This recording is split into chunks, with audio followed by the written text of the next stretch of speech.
ಶಶಿವರ್ಣಂ ಚತುರ್ಭುಜಂ ಪ್ರಸನ್ನವದನಂ ಧ್ಯಾಯೇತ್ ಸರ್ವವಿಘ್ನೋಪಶಾಂತಯೇ ಅಗಜಾನನ ಪದ್ಮಾರ್ಕಂ ಗಜಾನನ ಮಹರ್ನಿಶಂ ಅನೇಕದಂತಂ ಭಕ್ತಾನಾಂ ಏಕದಂತಮುಪಾಸ್ಮಹೇ.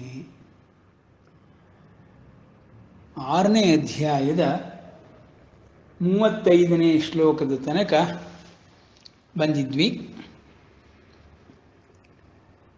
ಧ್ಯಾನಯೋಗ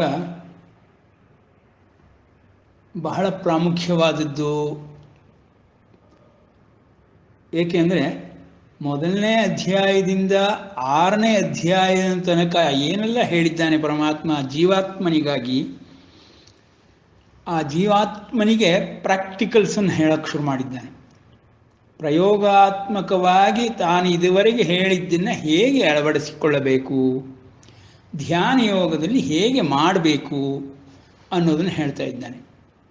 ಧ್ಯಾನ ಯೋಗದಲ್ಲಿ ಯೋಗಾಭ್ಯಾಸವನ್ನು ಮಾಡೋದರಲ್ಲಿ ಕರ್ಮವೂ ಇದೆ, ಯೋಗ ಕರ್ಮ ಅನ್ನೋ ರೀತಿಯಲ್ಲಿ ಹೇಳ್ತಾ ಇದ್ದಾನೆ. ಹಾಗಾಗಿ ಕರ್ಮವೂ ಇದೆ, ಕರ್ಮದ ಬಗ್ಗೆ ಜ್ಞಾನವೂ ಇದೆ. ಮತ್ತು ಕರ್ಮ ಜ್ಞಾನ ಇವುಗಳೆಲ್ಲವನ್ನೂ ವಿಶದವಾಗಿ ತಿಳಿಸಿಕೊಟ್ಟ ಪರಮಾತ್ಮ 5 ಅಧ್ಯಾಯಗಳಲ್ಲಿ ತಿಳಿಸಿಕೊಟ್ಟದ್ದೇನಪ್ಪ, ಅವುಗಳೆಲ್ಲವೂ ಇಂದ್ರಿಯ ಕ್ರಿಯೆಗಳಿಗೆ ಸಂಬಂಧಪಟ್ಟಿದ್ದು.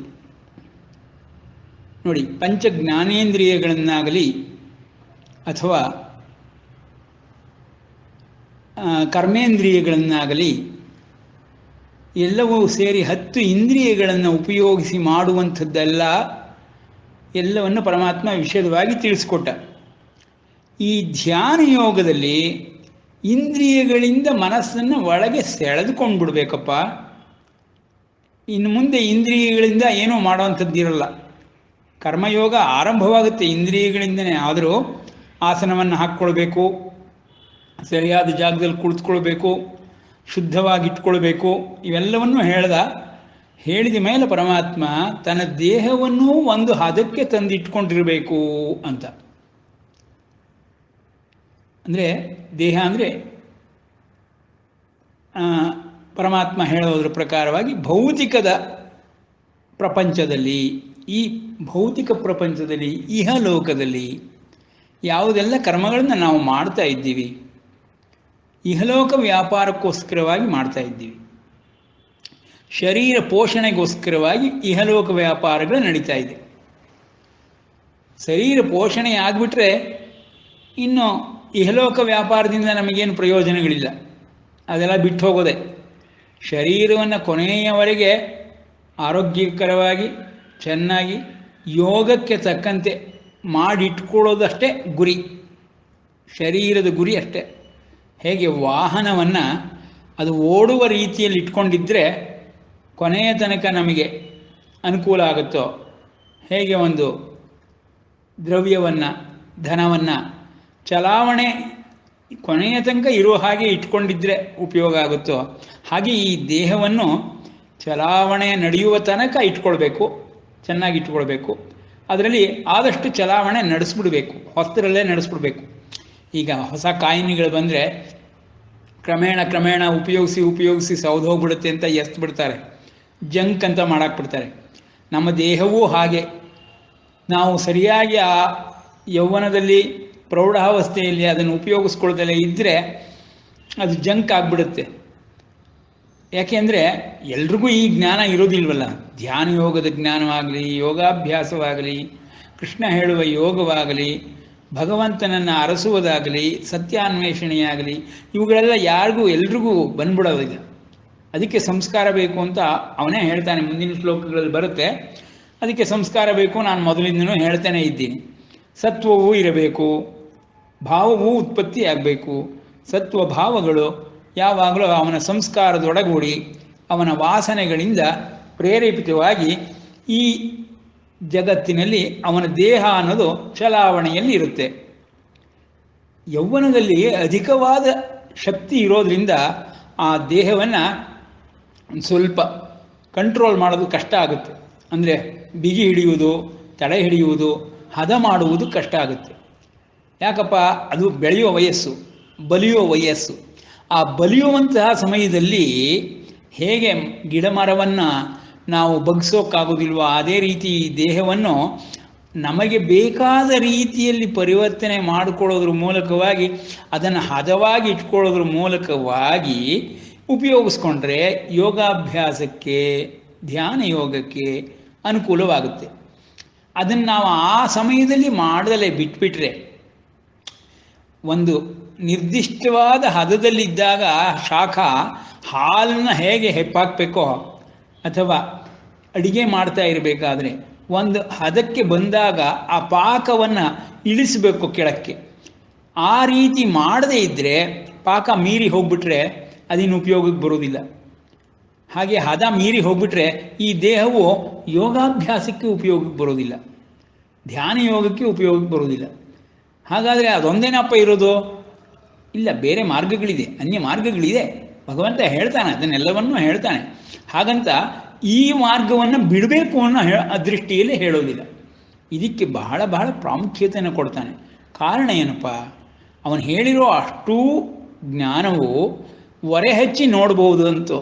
ಈ ಒಂದು ಪ್ರಾಯೋಗಿಕಾತ್ಮಕವಾಗಿ ಯೋಗವನ್ನು ಮಾಡೋದ್ರಿಂದ, ಯೋಗ ಸಿದ್ಧಿಯನ್ನು ಪಡೆಯುವುದರಿಂದ ಪರಮಾತ್ಮ ಹೇಳ್ತಿರೋದೆಲ್ಲ ನಿಜವೋ ಸುಳ್ಳೋ, ಅದು ನಡೆಯುತ್ತೋ ಇಲ್ವೋ, ನಮಗಳಿಗೂ ಆಗುತ್ತೋ ಇಲ್ವೋ? ಏಕೆಂದರೆ ಬ್ರಹ್ಮವಿದ್ಯೆ ಸಂಪೂರ್ಣವಾಗಿ ಸಕಲ ಜೀವರಾಶಿಗಳಿಗೂ ಹೇಳಿರೋವಂಥದ್ದು. ಪ್ರತಿಯೊಬ್ಬನೂ ದೇಹಿಯಾಗಿದ್ದಾನೆ, ಪ್ರತಿಯೊಬ್ಬನೂ ದೇಹವನ್ನು ಪಡೆದುಕೊಂಡಿದ್ದಾನೆ.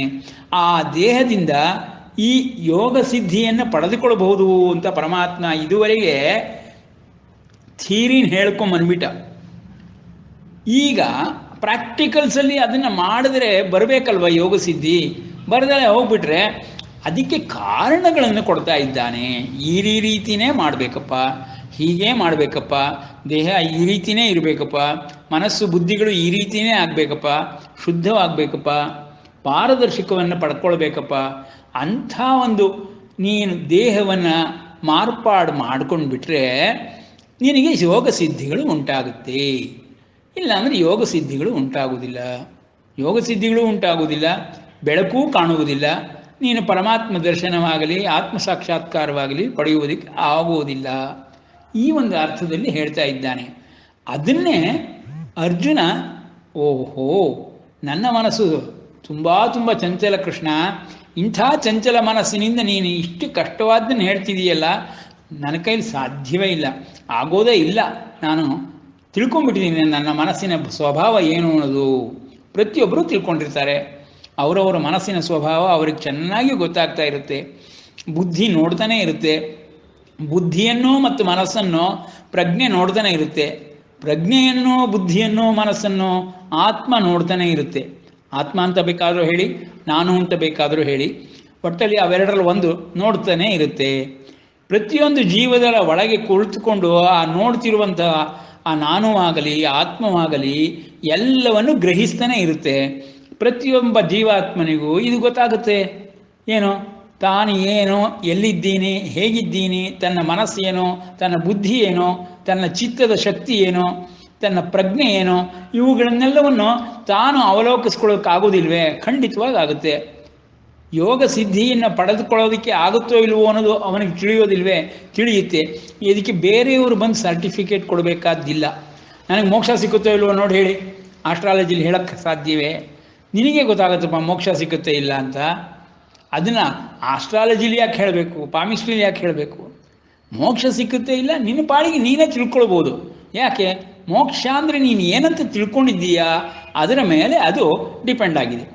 ಈಗ ನಾವು ತಿಳ್ಕೊಂಡಿರುವಂಥ ಮೋಕ್ಷ ಅಂತಂದರೆ ಎಲ್ಲ ಕಡೆ ಓದ್ಬಿಟ್ಟಿದ್ದೀವಿ, ನಮ್ಮ ಹಿರಿಯರು ಹೇಳ್ಕೊಂಬಂದ್ಬಿಟ್ಟಿದ್ದಾರೆ, ವೇದೋಪನಿಷತ್ತುಗಳಲ್ಲೆಲ್ಲ ಬಂದುಬಿಟ್ಟಿದೆ ಮೋಕ್ಷ ಮೋಕ್ಷ ಮೋಕ್ಷ ಅಂತ. ನೋಡಿ, ನನಗೆ ಮೋಕ್ಷ ಅಂದ ತಕ್ಷಣ ನಮ್ಮ ದಾಸರ ಪದವೊಂದು ಜ್ಞಾಪಕಕ್ಕೆ ಬರುತ್ತೆ. ತುಂಬ ಚೆನ್ನಾಗಿ ಹೇಳಿದ್ದಾರೆ ದಾಸರು. ಆ ಪದವನ್ನು ತುಂಬ ಚೆನ್ನಾಗಿ ಹೇಳಿದ್ದಾರೆ. ಅದರಲ್ಲಿ ಮೋಕ್ಷ ಅಂದರೆ ನಾವೆಲ್ಲ ಏನು ತಿಳ್ಕೊಂಡಿದ್ದೀವೋ ಅದು ಅಷ್ಟೇ ಅಲ್ಲ ಅನ್ನೋ ಅರ್ಥದಲ್ಲಿ ಆ ಪದದಲ್ಲಿ ಅವರು ಹೇಳಿದ್ದಾರೆ. ಏನಪ್ಪ ಅಂದರೆ, ಸುಮ್ಮನೆ ಅದನ್ನು ರಾಗವಾಗಿ ಹಾಡಿ ಇದು ಮಾಡೋದಕ್ಕಾಗೋದಿಲ್ಲ, ಗಂಟ್ಲು ಸರಿ ಇಲ್ಲ, ಸುಮ್ಮನೆ ಹೇಳಿಬಿಟ್ಟು ವಿಶ್ಲೇಷಣೆ ಮಾಡೋದಕ್ಕೆ ತಗೊಳ್ಳೋಣ, ಮತ್ತು ತತ್ವವನ್ನು ತಿಳಿಯೋದಕ್ಕೆ ಪ್ರಯತ್ನ ಪಡೋಣ. ಸುಮ್ಮನೆ ಬರುವುದೇ ಮುಕ್ತಿ ಮುಕ್ತಿ. ನಮ್ಮ ಅಚ್ಯುತ ಅನಂತನ ನೆನೆಯದೆ ಭಕ್ತಿ, ಸುಮ್ಮನೆ ಬರುವುದೇ ಮುಕ್ತಿ. ನಮ್ಮ ಅಚ್ಯುತ ಅನಂತನ ನೆನೆಯದ ಭಕ್ತಿ, ಸುಮ್ಮನೆ ಬರುವುದೇ ಮುಕ್ತಿ. ಮನದಲ್ಲಿ ದೃಢವಿರಬೇಕು, ಮನದಲ್ಲಿ ದೃಢವಿರಬೇಕು.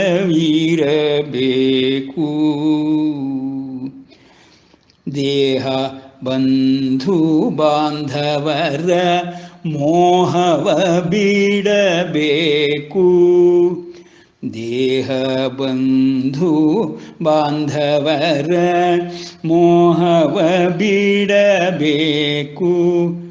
ನಿಂದಿಸಿದರೆ ಹಿಗ್ಗಬೇಕು, ನಿಂದಿಸಿದರೆ ಹಿಗ್ಗಬೇಕು.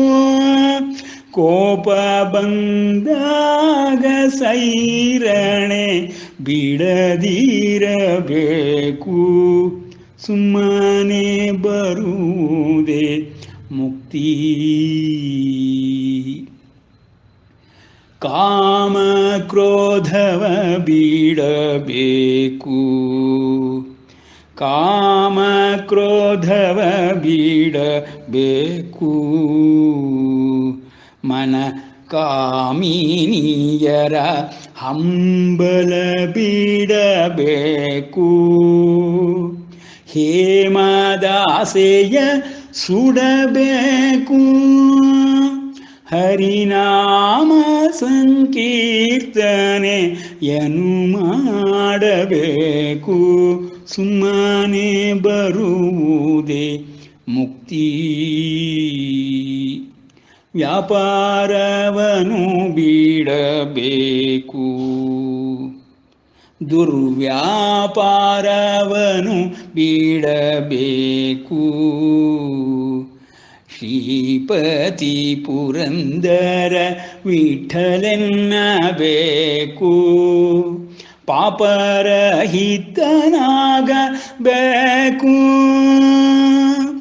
ಜ್ಞಾನದೀಪದಲ್ಲಿ ನಡೆದು ಓಡಾಡಬೇಕು, ಪಾಪರಹಿತನಾಗಬೇಕು. ಜ್ಞಾನದೀಪದ ಬೆಳಕಿನಲ್ಲಿ ಓಡಾಡಬೇಕು, ಸುಮ್ಮನೆ ಬರುವುದೇ ಮುಕ್ತಿ. ಸಂದಣಿಗಳ ಬಿಡಬೇಕು, ಜನಸಂದಣಿಗಳ ಬಿಡಬೇಕು. ಬಂಧು ಬಾಂಧವರ ಮೋಹವ ಬಿಡಬೇಕು. ತಪ್ಪಿತು, ಅಲ್ಲಿ ಒಂದು ಲೈನ್ ತಪ್ಪಿಡ್ತು, ಇರಲಿ. ಈಗ 3 ಪದಗಳನ್ನು 3 ಇದನ್ನೇ ನೋಡಿದ್ರೆ ನಾವು ಸಂಗತಿಗಳನ್ನು ನೋಡಿಬಿಟ್ರೆ ತಿಳ್ಕೊಳ್ಬೋದು. ಈ ಧ್ಯಾನ ಯೋಗದಲ್ಲಿ ಪರಮಾತ್ಮ ಏನೆಲ್ಲ ಹೇಳಿದ್ದಾನೆ ಅವಷ್ಟು ನಮ್ಮ ದಾಸರು ಹೇಳಿರೋ ಪದಗಳಲ್ಲಿ ಬಂದ್ಬಿಟ್ಟಿದೆ. ಮುಕ್ತಿ ಅಂದರೆ ಎಷ್ಟು ಸುಲಭವೋ ಅಷ್ಟೇ ಕಷ್ಟ ಅನ್ನೋದು ಚೆನ್ನಾಗಿ ವ್ಯಕ್ತವಾಗ್ತಾ ಇದೆ. ನಾವು ದೃಢಮನ ಇರಬೇಕು ಅಂತ ಹೇಳಿಬಿಟ್ಟೆ, ದೃಢವಾದ ಮನಸ್ಸು ಅಂತ ಇಲ್ಲಿ ಪರಮಾತ್ಮನು ಹೇಳ್ತಾನೆ ನೋಡಿ. ಮನಸ್ಸು ಬುದ್ಧಿಗಳನ್ನು ಚಿತ್ತವನ್ನು ದೃಢವಾಗಿ ಇಟ್ಕೋಬೇಕು, ಅಲುಗಾಡದ ರೀತಿಯಲ್ಲಿ ಇಟ್ಕೊಳ್ಬೇಕು, ಧೃತಿಯಿಂದ ಇರಬೇಕು, ಧೈರ್ಯವಾಗಿರಬೇಕು ನೋಡಿ. ಎಲ್ಲವನ್ನೂ ದಾಸರು ಸರಳವಾದ ಕನ್ನಡದಲ್ಲಿ ಸುಲಲಿತವಾಗಿ ಸುಲಭವಾಗಿ ಪ್ರತಿಯೊಬ್ಬರಿಗೂ ಅರ್ಥವಾಗೋ ರೀತಿಯಲ್ಲಿ ಈ ಧ್ಯಾನ ಯೋಗವನ್ನೇ ಅಳವಡಿಸಿಬಿಟ್ಟಿದ್ದಾರೆ. ನಾವು ಇವುಗಳನ್ನು ಅಲ್ಲಿಗಲ್ಲಿಗೆ ಸಮನ್ವಯ ಮಾಡಿಕೊಳ್ಳೋದ್ರ ಮೂಲಕವಾಗಿ ಎಷ್ಟೋ ವಿಷಯಗಳನ್ನು ತಿಳಿದುಕೊಂಡು ಬಿಡ್ಬೋದು. ಅವ್ರು ಹೇಳೋ ಪ್ರಕಾರ ಮುಕ್ತಿ ಅನ್ನೋದು ನಮ್ಮ ಧ್ಯಾನ ಯೋಗದಲ್ಲಿರುವ ಮುಕ್ತಿಗೆ ಸಮನಾಗಿದೆ. ಸುಮ್ಮನೆ ಬರೋದೇನಪ್ಪ ಮುಕ್ತಿ ಬರೋಲ್ಲ ಅಂತ, ಇಷ್ಟೆಲ್ಲದನ್ನೂ ಸಾಧನೆ ಮಾಡಬೇಕು ಅಂತ. ಸುಮ್ಮನೆ ಧ್ಯಾನ ಮಾಡೋದು ಅಂದ್ರೆ ಏನು, ಕಣ್ಮುಚ್ಕೊಂಡು ಕೂತ್ಕೊಂಡ್ಬಿಟ್ರೆ ಧ್ಯಾನ ಆಗೋಯ್ತೇನೋ, ಆಗೋದಿಲ್ಲ ಅಂತ. ಮನದಲ್ಲಿ ದೃಢವಿರಬೇಕು, ಅದು ಮೊದಲನೇ ಹೆಜ್ಜೆ, ಅದನ್ನೇ ನಾವು ಮಾಡೋಕ್ಕಾಗೋದಿಲ್ಲ. ಮಿಕ್ಕಿದ್ದೆಲ್ಲ ಬಿಟ್ಬೋಣ, ಅವೆಲ್ಲ ಏನು ಮಾಡೋಕ್ಕಾಗದೇ ಇರೋವಂಥದ್ದು. ಯಾಕೆಂದರೆ ಹೇಮದಾಸೆಯ ಬಿಡು ಅಂದರೆ ಹೇಗಪ್ಪ ಹೇಮದಾಸೆ ಬಿಟ್ಕೊಂಡು ಸಂಸಾರ ಕಟ್ಕೊಳಕ್ಕೆ ಇರೋಕ್ಕಾಗತ್ತೆ? ಲೋಕ ವ್ಯವಹಾರವೇ ಮಾಡೋಕ್ಕಾಗಲ್ವಲ್ಲಪ್ಪ. ಅದರಿಂದ ಅದನ್ನು ಆಗೋಲ್ಲ. ಓಕೆ, ಎಲ್ಲವನ್ನೂ ಆ ಥರ ನೇತಿ ನೇತಿ ಅಂತ ಹೇಳಿ ತೆಗೆದುಬಿಡಿ. ಒಂದನ್ನಾದರೂ ಮಾಡ್ಬೋದಲ್ಲ. ಏನು? ಹರಿನಾಮ ಸಂಕೀರ್ತನೆಯನ್ನು ಮಾಡಪ್ಪ, ಇನ್ನೇನು ಬೇಕು ಅದಕ್ಕಿಂತ? ಅಷ್ಟು ಸುಲಭವಾದ್ದು ನಾಮ ಸಂಕೀರ್ತನೆ ಅನ್ನುವಂಥದ್ದು. ಎಷ್ಟು ಸುಲಭವಾದ್ದು ಅಂದರೆ ಸುಮ್ಮನೆ ಮಕ್ಕಳಿಗಿಟ್ಟರು ಹೆಸರನ್ನು ಹೇಳೋದ್ರ ಮೂಲಕವಾಗಿ ಆದರೂ ಆ ನಾಮವನ್ನು ಉಚ್ಚರಿಸ್ಬೋದಲ್ವೇ? ನಮ್ಮ ಈ ಭಜನೆಗಳ ಕಾರ್ಯಕ್ರಮ ಮಾಡ್ತಾರೆ ನೋಡಿ, ಅದರೊಳಗೆ ಒಂದು ಭಜನೆಯನ್ನು ಕೇಳ್ತಾ ಇದ್ದೆ, ನಾನು ಹುಡುಗನಿಂದನೂ ಕೇಳ್ತಾ ಇದ್ದೆ. ನಾಮ ಸ್ಮರಣಾತ್ ಅನ್ಯೋಪಾಯಂ ನಹಿ ಪಶ್ಯಾಮೋ ಭವತರಣೇ ರಾಮ ಹರೇ ಕೃಷ್ಣ ಹರೇ ತವ ನಾಮ ವದಾಮಿ ಸದಾ ನೃಹರಿ. ನೋಡಿ, ನಾಮಸ್ಮರಣೆಗಿಂತ ಅನ್ಯವಾದದ್ದು ಇನ್ನೊಂದು ಮಾರ್ಗವೇ ಇಲ್ಲ. ಕಲಿಯುಗದಲ್ಲಿ ಈ ಭವತಾರಣೆ ಆಗಬೇಕು ಅಂದರೆ ನಾಮಸ್ಮರಣೆ ಒಂದೇ ನಮಗಿರೋ ಮಾರ್ಗ. ಯಾಕೆ? ಸುಲಭವಾದ ಮಾರ್ಗ ಅಪ್ಪ ಅದು. ಏನೂ ಧ್ಯಾನ ಯೋಗವನ್ನು ನೀನು ಮಾಡಬೇಕು ಅಂತ ಹೇಳಿ ಕುಳಿತು ಆಸನವನ್ನು ಹಾಕಿ ಮಾಡೋದಲ್ಲ. ನಾಮಸ್ಮರಣೆಯನ್ನು ನೀನು ಸರಿಯಾಗಿ ಮಾಡ್ತಾ ಅಭ್ಯಾಸ ಮಾಡ್ತಾ ಮಾಡ್ತಾ ಹೋದರೆ ಧ್ಯಾನ ಯೋಗದ ಎಲ್ಲ ಅಭ್ಯಾಸಗಳು ಅದರಲ್ಲಿ ಅಳವಡಿಸ್ಕೊಂಡ್ಬಿಡುತ್ತೆ. ಏನ್ರಿ ಹೀಗೆ ಹೇಳ್ತಾ ಇದ್ದೀರಿ? ಬರೀ ಹೆಸರು ಹೇಳೋದ್ರಲ್ಲೇ ಧ್ಯಾನ ಯೋಗ ಆಗ್ಬಿಡುತ್ತೆ ಅಂತ? ಆಗುತ್ತೆ. ಗಮನಿಸಿ, ಸರಿಯಾಗಿ ಗಮನಿಸಿ. ಮೊದಲು ಬರೀ ನಾಮವನ್ನು ಉಚ್ಚರಿಸ್ತೀವಿ. ಆ ನಂತರದಲ್ಲಿ ಆ ನಾಮ ನಮಗೆ ಬಾಯಲ್ಲಿ ನೆನೆದು ಸದಾಕಾಲ ಒಳಗಡೆ ಸಿಂಕ್ ಆಗುತ್ತೆ. ಈ ಸಿಂಕ್ ಆಗುತ್ತೆ ಅನ್ನಲ್ಲ, ಒಳಗಡೆ ಇಳಿಯುತ್ತೆ ಅಂತ. ಆ ಒಳಗಡೆ ಇಳಿಯೋದು ಬಹಳ ಅತ್ಯಂತ ಇಂಪಾರ್ಟೆಂಟ್, ಪ್ರಾಮುಖ್ಯವಾದ್ದು. ಏನಪ್ಪ? ಸಾಮಾನ್ಯವಾಗಿ ನಾವು ಮಾಡುವ ಯಾವುದೇ ಕೆಲಸಗಳಲ್ಲಿ, ಯಾವುದೇ ಚಟಗಳಲ್ಲಿ, ಯಾವುದೇ ಅಭ್ಯಾಸಗಳಲ್ಲಿ, ಯಾವುದೇ ರೂಢಿಗತವಾದ ವಿಷಯಗಳಲ್ಲಿ ಒಳಗಿಳಿಯೋದಿಲ್ಲ. ಅದು ಮೇಲ್ಮುಖವಾಗಿ ಇರುತ್ತೆ. ಹೇಗೆ ಒಂದು ಹುಲ್ಲು ಬರೀ ಭೂಮಿಯ ಮೇಲ್ಭಾಗದಲ್ಲಿ ಅಂಟ್ಕೊಂಡಿರುತ್ತೋ, ಚರ್ಮಕ್ಕೆ ನಮ್ಮ ಕೂದಲುಗಳು ಅಂಟ್ಕೊಂಡಿರುತ್ತೋ, ಆ ರೀತಿ ಇರುತ್ತೆ. It will not go inside. ಯಾವುದನ್ನೇ ನೀವು ಕ್ರಮಗಳನ್ನು ನೀವು ನೋಡ್ಕೊಳ್ಳಿ, ದಿವಸ ಬೆಳಗಿಂದ ಸಂಜೆ ತನಕ ಮಾಡುವಂಥದ್ದು ಎಲ್ಲವೂ ಅಷ್ಟೇ. ಎಲ್ಲ ಮೇಲ್ಮುಖವಾಗಿ ಬಂದು ಸ್ಪರ್ಶ ಮಾಡಿ ಹೊರಟೋಗ್ತಾ ಇರುತ್ತೆ. ಸ್ಲೇಟ್ ಇದ್ದಂಗೆ, ಸ್ಲೇಟ್ ಮೇಲೆ ಬರೆದು ಅಳಿಸಿದಂಗೆ. ಯಾವುದು ಒಳಗಿಳಿಯುತ್ತೋ ಅದು ಮನಸ್ಸಿನಲ್ಲಿ ಇಳಿದ ತಕ್ಷಣವೇ ನಿಮಗೆ ಶಮವಾಗಿ ಹೋಗುತ್ತೆ. ಶಮ, ನಮ್ಮ ಧ್ಯಾನ ಯೋಗದ ಶಮ ಅನ್ನೋದು ಆಗೋಗುತ್ತೆ. ಆ ಮನಸ್ಸಿನಲ್ಲಿ ಅದು ಇಳಿದ ತಕ್ಷಣವೇ ಅದು ಬುದ್ಧಿಗೆ ಹೋಗುತ್ತೆ. ಮನಸ್ಸು ಬುದ್ಧಿಗಳು ನಾವಿವಾಗ ವರ್ಣಿಸೋದಕ್ಕೆ ಬೇರೆ ಬೇರೆಯಾಗಿ ಹೇಳ್ತಾ ಇದ್ದೀವಿ ಹೊರತು ಅವುಗಳೆಲ್ಲ ಒಂದಾಗಿಯೇ ಇರುವಂಥದ್ದು, ಎಲ್ಲ ಪದರವಾಗಿರುವಂಥದ್ದು, ಅಷ್ಟು ಸೂಕ್ಷ್ಮವಾಗಿರುವಂಥ ವಸ್ತುಗಳು. ಅದು ಹೇಗಪ್ಪ? ಈಗ ನೋಡಿ, ಆ ಪದರಗಳಲ್ಲಿ ವೈಬ್ರೇಷನ್ ಸ್ಟಾರ್ಟ್ ಆದರೆ ಹೊರಗಡೆಯಿಂದ ಬಂದಿದ್ದ ಪದರ ಒಳಗಡೆ ಪದರಕ್ಕೂ ವೈಬ್ರೇಷನ್ ಕ್ಯಾರಿ ಮಾಡುತ್ತೆ, ಅದು ಇನ್ನೂ ಒಳಗಿನ ಪದರಕ್ಕೂ ಕ್ಯಾರಿ ಮಾಡುತ್ತೆ. ಹೇಗೆ ವೈಬ್ರೇಷನ್ ಅನ್ನೋದೇ ಕ್ಯಾರಿ ಆಗುತ್ತೋ ಆ ರೀತಿಯಲ್ಲಿ ಇದು ನಮ್ಮ ವಿಷಯಗಳು ಮನಸ್ಸಿನ ಒಳಕ್ಕೆ ಇಳಿಯುತ್ತೆ. ಮನಸ್ಸಿನ ಒಳಗೆ ಇಳಿದ ತಕ್ಷಣ ಬುದ್ಧಿಗೆ ಸ್ಪರ್ಶವಾಗುತ್ತೆ, ಬುದ್ಧಿ ಚಿತ್ತಕ್ಕೆ ಸ್ಪರ್ಶವಾಗುತ್ತೆ. ಹೀಗೆ ಮೂರೂ ಘನೀಕರಿಸಲ್ಪಡಬೇಕು. ಅದು ಒಂದು ದಿವಸದಲ್ಲಿ ಒಂದು ಕ್ಷಣದಲ್ಲಿ ಆಗೋದಲ್ಲ. ಬುದ್ಧಿ ಯಾವಾಗ ಘನೀಕರಿಸುತ್ತೆ? ದೃಢವಾದ ಭಕ್ತಿಯನ್ನು ಪಡೆಯುತ್ತೆ, ಭಕ್ತಿ ಭಾವವನ್ನು ಮನಸ್ಸು ತೋರಿಸುತ್ತೆ. ಆಗ ದೃಢವಾಗಿ ಬುದ್ಧಿ ಅದನ್ನು ನಿಷ್ಕರ್ಷೆ ಮಾಡಿ ಇದು ಸರಿಯಾಗಿದೆ, ಇದು ನೀವು ಮಾಡಲೇಬೇಕು ಅಂತ ಘನೀಕರಿಸುತ್ತೆ. ಯಾವಾಗ ನಾಮಸ್ಮರಣೆ ಅನ್ನೋ ಒಂದು ಅಭ್ಯಾಸ ರೂಢಿಗತವಾಗಿರುವಂಥದ್ದು ನಿಮಗೆ ಮನಸ್ಸಿನೊಳಗೆ ಇಳಿದು ಮನಸ್ಸಿನಲ್ಲಿ ಭಾವವನ್ನು ಉತ್ಪತ್ತಿ ಮಾಡಿ ಭಾವೋತ್ಕರ್ಷಕ್ಕೆ ತೆಗೆದುಕೊಂಡು ಹೋಗುತ್ತೋ ಅದು ಬುದ್ಧಿಯ ಮೇಲೆ ಪರಿಣಾಮವನ್ನು ಬೀರಿ ಬುದ್ಧಿ ಅದನ್ನು ಘನೀಕರಿಸುತ್ತೆ. ಘನೀಕರಿಸಿದಾಗ ಏನಾಗುತ್ತೆ? ಆ ಬುದ್ಧಿ ಘನೀಕರಿಸಿದ್ದು ಚಿತ್ತಕ್ಕೆ ಎಲ್ಲ ಹೊತ್ತುಕೊಂಡು ಹೋಗಿ ಇಟ್ಬಿಡುತ್ತೆ ಅನುಭವವನ್ನು. ಯಾಕೆ? ಭಾವದ ಅನುಭವಗಳಿದೆಯಲ್ಲ ಅದು ಬಹಳ ಇಂಪಾರ್ಟೆಂಟು. ಯಾವುದೇ ವ್ಯಕ್ತಿಗಾಗಲಿ ಭಾವಕ್ಕೆ ರಸ ಇಂಪಾರ್ಟೆಂಟು. ನೋಡಿ, ರಸ ಅನ್ನೋದು ವಿಷಯ ಬಂದ ತಕ್ಷಣವೇ ನಮ್ಮ ಭರತ ನಾಟ್ಯವನ್ನು ಬರೆದಂಥ ರಸಕವಿ ಅವರನ್ನು ಜ್ಞಾಪಿಸ್ಕೊಳ್ಬೇಕು ನಾವು. ಭರತಶಾಸ್ತ್ರ ರಸ ಅನ್ನೋದು ಡೆಫಿನಿಷನ್ ಕೊಟ್ಟಿರೋದೇ ಅವರು. ಎಲ್ಲ ಕಲೆಗಳಿಗೆ ಮೂಲ ರಸ. ರಸೋತ್ಪತ್ತಿ ಇಲ್ಲದಿದ್ದರೆ ಅದು ಕಲೆಯೇ ಅಲ್ಲ. ನೋಡಿ, ಕಲೆಗೆ ಡೆಫಿನಿಷನು ನಮ್ಮ ಇವರಲ್ಲೇ ಸಂಸ್ಕೃತ ಗ್ರಂಥಗಳಲ್ಲಿ ಹೇಳುವಂಥದ್ದು ಈ ರಸೋತ್ಪತ್ತಿ ಆಗಲೇಬೇಕು ಅಂತ. ರಸೋತ್ಪತ್ತಿ ಆಗೋದು ಅಂದರೆ ಏನಪ್ಪ? ಭಾವೋತ್ಪತ್ತಿ ಆಗಬೇಕು. ರಸವಿದ್ದರೆ ಭಾವ ಉತ್ಪತ್ತಿ ಆಗುತ್ತೆ, ರಸವಿಲ್ಲದಿದ್ದರೆ ಭಾವ ಉತ್ಪತ್ತಿ ಆಗೋದಿಲ್ಲ. ಮನಸ್ಸು, ಭಾವ, ರಸ ಮೂರು ಒಂದಕ್ಕೊಂದಕ್ಕೆ ಹೆಣೆದುಕೊಂಡ್ಬಿಟ್ಟಿದೆ. ಹೀಗೆ ಅದು ಧ್ಯಾನ ಯೋಗವನ್ನು ಮಾಡ್ತಾ ಇರುತ್ತೆ, ನಮಗೆ ತಿಳಿತಾ ಇರುವುದಿಲ್ಲ. ನಮಗದನ್ನು ವಿಶ್ಲೇಷಣೆ ಮಾಡಿ ನೋಡಿ ಫ್ಲೋ ಚಾರ್ಟ್ ಅಂತ ಇರುತ್ತಲ್ಲ, ಆ ರೀತಿ ಬರೆದು ತೋರಿಸಲಿಕ್ಕೆ ಅಥವಾ ತಿಳ್ಕೊಳ್ಳಿಕ್ಕೆ ಆಗೋದಿಲ್ಲ ಅಷ್ಟೇ. ಆದರೆ ಆ ಪ್ರಾಸೆಸ್ ಅನ್ನೋದು ಹಾಗೇ ನಡೆಯುತ್ತೆ. ನೋಡಿ, ನಾಮಸ್ಮರಣೆ ಮಾಡ್ತಾ ಮಾಡ್ತಾ ಮಾಡ್ತಾ ಮಾಡ್ತಾ ಮಾಡ್ತಾ ಗುಣಗಳನ್ನು ಧ್ಯಾನ ಮಾಡ್ತಾ ಮಾಡ್ತಾ ಏನಾಗುತ್ತೆ? ರಸ ಉತ್ಪತ್ತಿ ಆಗುತ್ತೆ. ಯಾವುದೇ ವ್ಯಕ್ತಿ ಬಗ್ಗೆ ಆಗಿರಲಿ, ದೇವರು ಅಂತಲೇ ಅಲ್ಲ, ನಾವು ಯಾವುದೇ ಒಬ್ಬ ವ್ಯಕ್ತಿನ ಹೊಸದಾಗಿ ನೋಡ್ತೀವಿ, ಪರಿಚಯ ಮಾಡ್ಕೊಳ್ತೀವಿ. ನಾವು ಸಾಮಾನ್ಯವಾಗಿ ಎಲ್ಲ ವ್ಯಕ್ತಿಗಳು ಹಾಗೆ ಮೇಲ್ಮುಖದಲ್ಲಿ ಕಾಣಿಸೋದನ್ನೇ ನಾವು ಸುಂದರ, ಅತಿ ಸುಂದರ, ಭಾಳ ಹಿತವಾಗಿದೆ, ನೋಡೋದಕ್ಕೆ ಚೆನ್ನಾಗಿದೆ, ಈ ರೀತಿ ನಾವು ಇಂದ್ರಿಯಗಳಿಂದ ವಶವರ್ತಿಯಾಗಿ ವಿಷಯಗಳನ್ನು ಆಸ್ವಾದಕ್ಕೆ ಶುರು ಮಾಡಿಬಿಡ್ತೀವಿ. ಆಸ್ವಾದನೆಗೆ ಶುರುವಾಯಿತು ಅಂದ್ರೇ ಫಿಸಿಕಲ್ ಪ್ಲೇನ್ನಲ್ಲಿ, ಭೌತಿಕವಾದ ಒಂದು ಸ್ತರದಲ್ಲಿ ಇವೆಲ್ಲವೂ ನಡೆಯೋಕ್ಕೆ ಶುರುವಾಗ್ಬಿಡುತ್ತೆ. ಆಗ ಮತ್ತೆ ಮತ್ತೆ ಕಣ್ಣು ಅದನ್ನೇ ನೋಡೋದಕ್ಕೆ ಬಯಸುತ್ತೆ. ಆ ಕಣ್ಣು ಮತ್ತೆ ಮತ್ತೆ ಬಯಸೋದನ್ನೇ ಶಂಕರಾಚಾರ್ಯರು ವಿವೇಕ ಚೂಡಾಮಣಿಯೊಳಗೆ ಹೇಳೋದು ಏನಪ್ಪ ಅಂತ, ವಿಷ ತಿಂದವನನ್ನು ಕೊಲ್ಲುತ್ತೆ ಕಣಪ್ಪ, ಆದರೆ ವಿಷಯ ಅನ್ನೋದಿದೆಯಲ್ಲ ನೋಡಿದವನನ್ನೇ ಕೊಂದುಬಿಡುತ್ತೆ ಅಂತ. ಎಷ್ಟು ಚೆನ್ನಾಗಿದೆ ನೋಡಿ.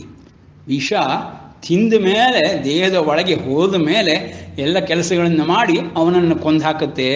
ಆದರೆ ಈ ವಿಷಯ ಅನ್ನೋದಿದೆ ನೋಡು, ಆ ವಿಷಯ ಅನ್ನೋದು ನೋಡುವವನ್ನೇ ಕೊಂದು ಹಾಕ್ಬಿಡುತ್ತೆ. ಯಾಕೆ? ಶೂರ್ಪಣಕಿ ಸೀತೆಯನ್ನು ನೋಡಿದಳು ಮಾತ್ರ. ಶೂರ್ಪಣಕಿ ಅವಳು ಸ್ತ್ರೀ, ರಾಕ್ಷಸಿ, ಅವಳು ಸೀತೆಯನ್ನು ನೋಡಿದಳು. ಆದರೆ ಅವಳು ಮಾಡಿದ್ದೇನು ಕೆಲಸ? ಬರೀ ನೋಡಿದ್ದಷ್ಟೇ ಕೆಲಸ.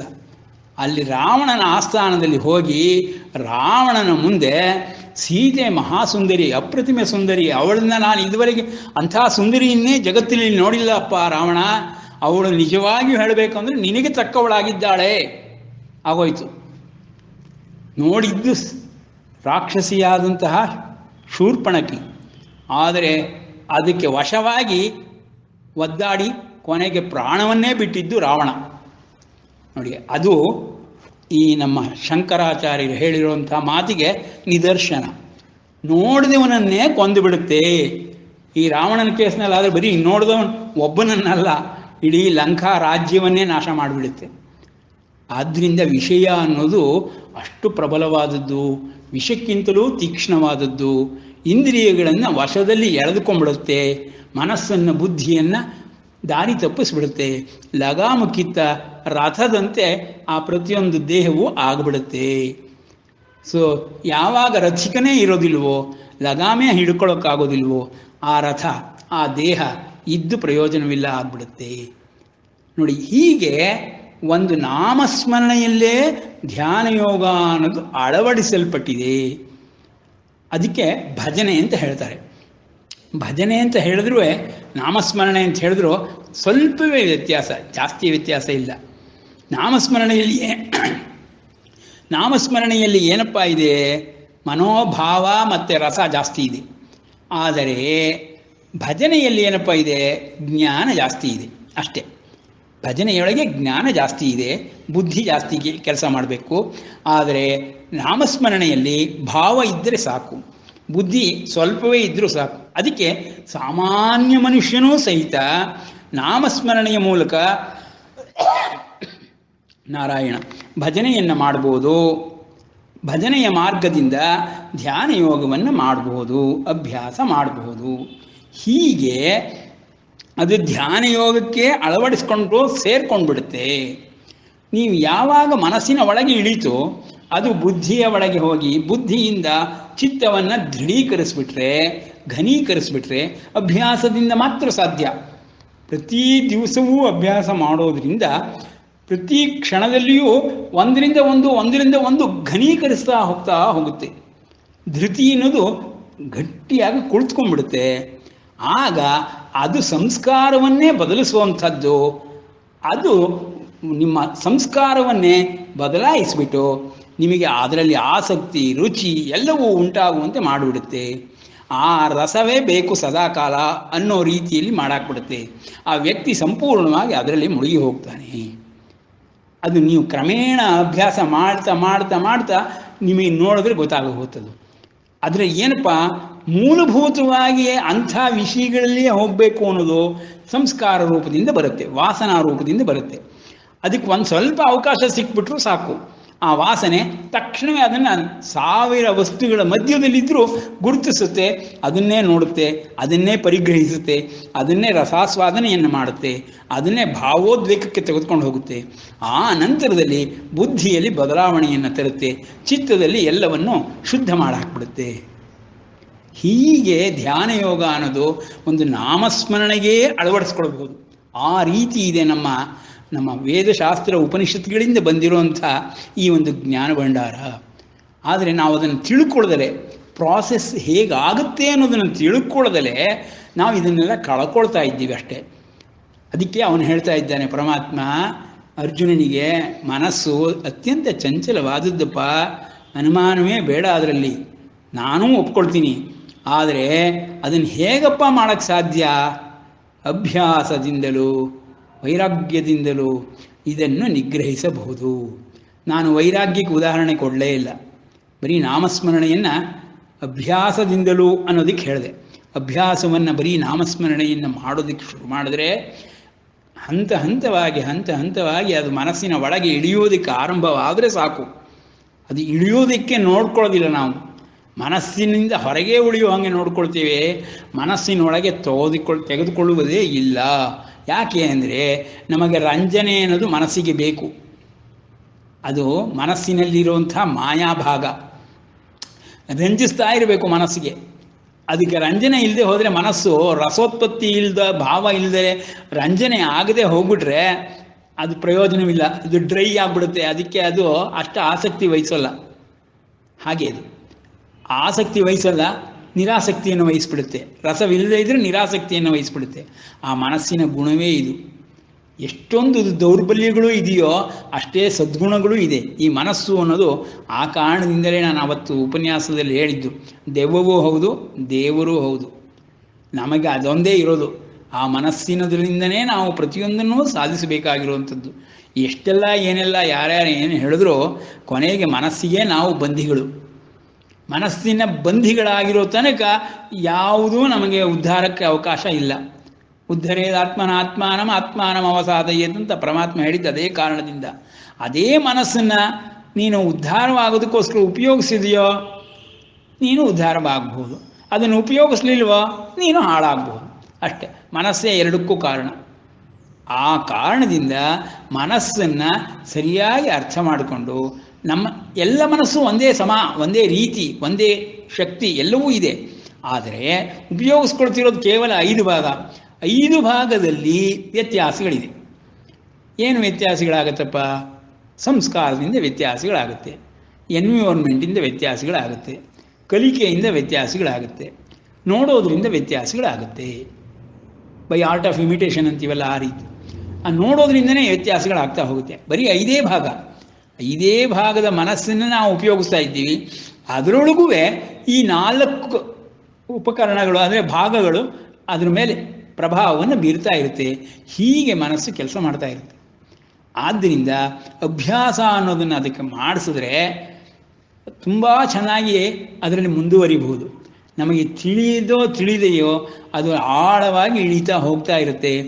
ಆಳವಾಗಿ ಹೋಗ್ತಾ ಇದೆ ಅಂದ್ರೇ ಒಂದೊಂದು ಸ್ಟೇಜನ್ನ ಅದು ದಾಟ್ತಾ ಇರಬೇಕಾದ್ರೆ ಸಾಕಷ್ಟು ನಮಗೆ ಘನೀಕರಿಸಿ ಎಲ್ಲ ಒಂಥರ ಸಂಪತ್ತು ಅಂತ ಹೇಳ್ಬೋದು.